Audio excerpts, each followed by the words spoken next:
Hey everyone, welcome back to the channel. In today's video, I'm walking you through how to quickly apply for a loan using MoneyLion.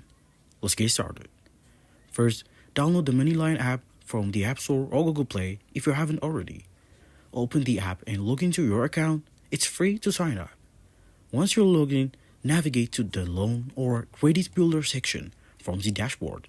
Here, you will see personalized loan options based on your financial profile. Tap Check Eligibility to preview loan amounts, terms, and rate without affecting your credit score. MoneyLion uses a soft pull for this, so it's completely safe. If you qualify, select loan offer that works best for you and complete the verification. You will need to provide basic details like your income, employment info, and desired loan amount. Submit the application and you'll often get a decision within a minute. If approved, funds can be deposited into your account as fast as 24 hours up to 48 hours. A pro tip, linking your bank account to a MoneyLion ahead of time speeds up the process even more. And that's it. You've just applied for a loan with the MoneyLion in a record time. If this helped, don't forget to like and subscribe for more tips. Let me know in the comments if you used a MoneyLion before.